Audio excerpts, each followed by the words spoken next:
United States President Donald Trump's tariffs continue to be among the most talked about topics on the world agenda.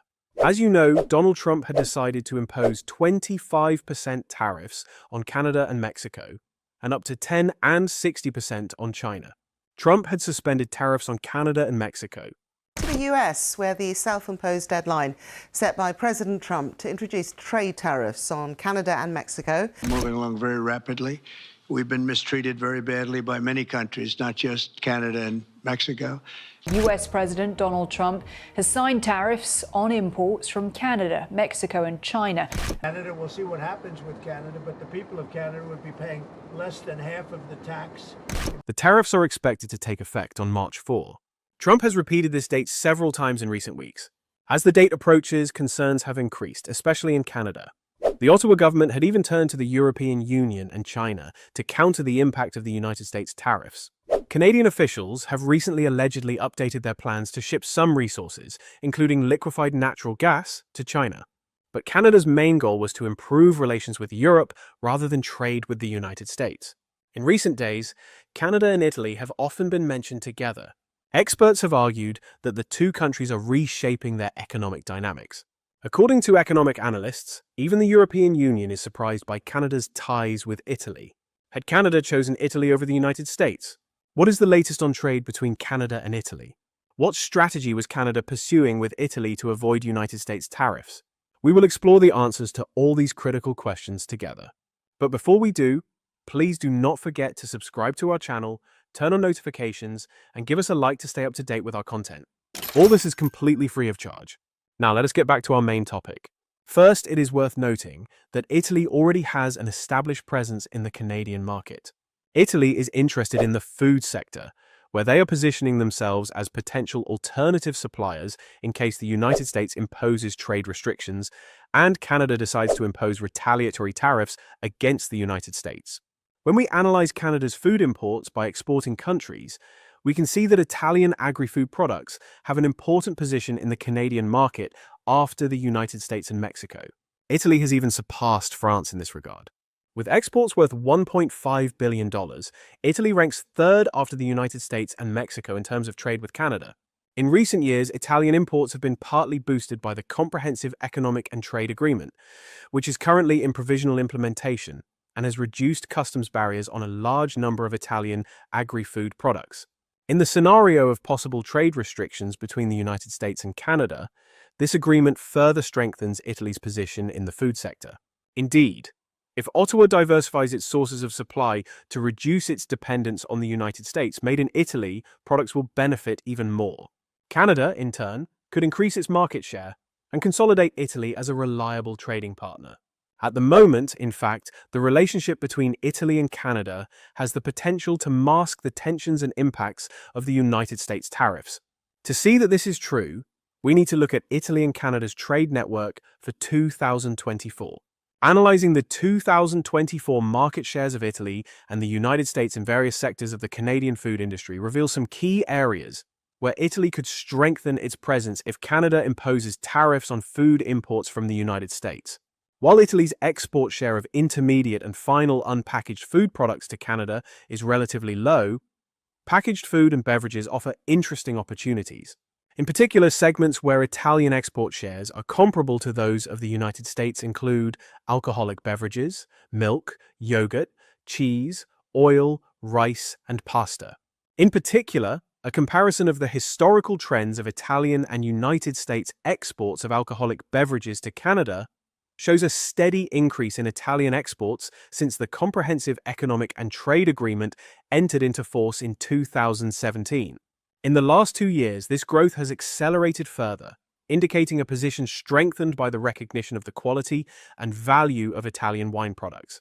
So, in a context of growing instability in global trade dynamics fueled by Trump's tariff war, the Italian food sector could find growth opportunities in a strategic market like Canada. By taking advantage of the tensions between Ottawa and Washington and capitalizing on the strong international reputation of Italian products, Italian businesses can strengthen their presence in the Canadian market. Therefore, in response to United States protectionist policies, Italian companies could see these changes as a potential advantage and carefully consider alternative markets to the United States for their exports. Italy could also significantly increase its friendly relations with Canada. In this regard, there is one element that actually sheds light on both countries. This is the roadmap for enhanced cooperation between Italy and Canada. This roadmap aims to strengthen this relationship by framing and enabling collaborative efforts and initiatives in areas of common interest. It also reflects the commitment of both countries to close cooperation in tackling global challenges together and promoting sustainable prosperity, global stability, and the rule of law.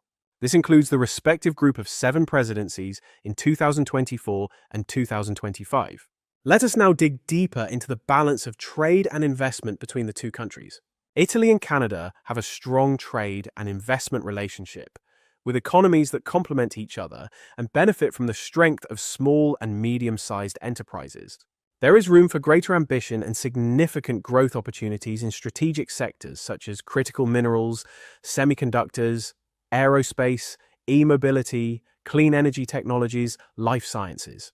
To this end, Italy and Canada are seeking opportunities to facilitate even deeper trade and investment ties by exploring potential areas for cooperation and exchange of best practices, including by promoting mutual information sharing between institutional investors.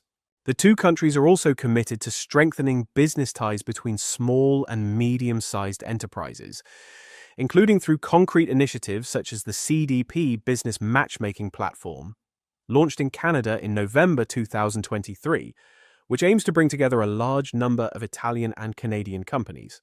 Italy and Canada are committed to promoting inclusive and sustainable economic growth that works for everyone.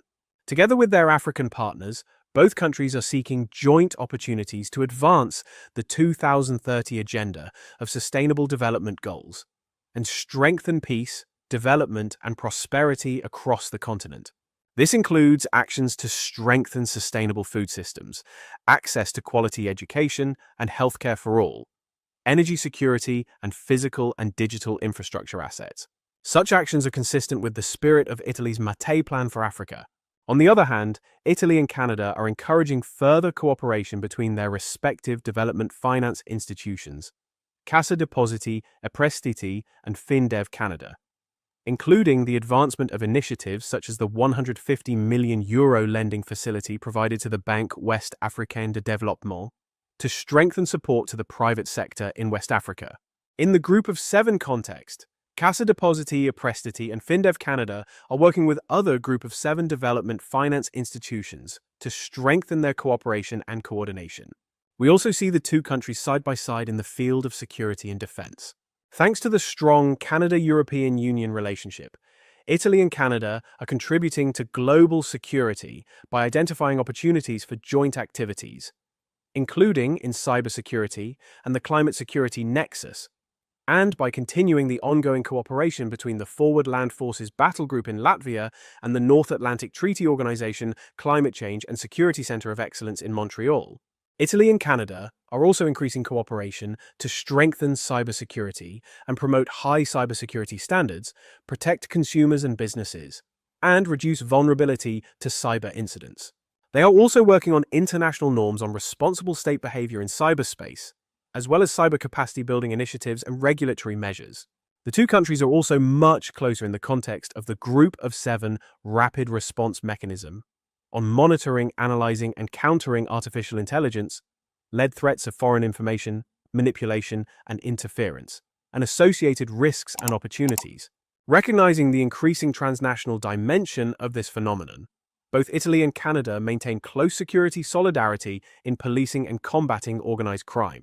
This solidarity is realized through the Memorandum of Understanding between the Italian Ministry of the Interior and the Royal Canadian Mounted Police, and the existing bilateral agreements on mutual legal assistance and extradition between the two ministries of justice.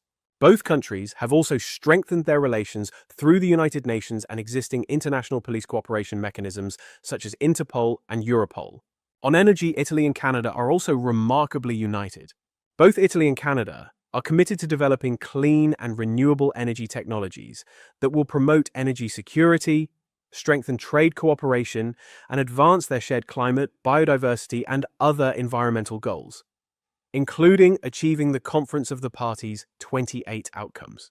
In line with the commitments agreed at the Group of 7 ministerial meeting on climate, energy and environment in Venaria, Turin, Italy and Canada aim to contribute to keeping the 1.5-degree target within reach and to pursue and support the clean energy transition.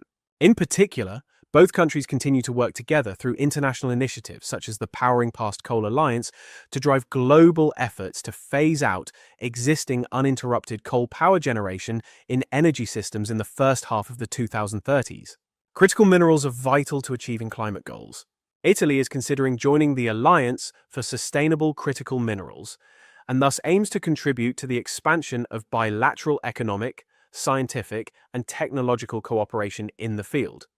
In line with Group of 7 commitments under the Italian presidency, Italy and Canada also continue their cooperation through multilateral forums, including the Critical Materials and Minerals Conference. Hydrogen is one of the most promising fuels in moving towards net zero emissions.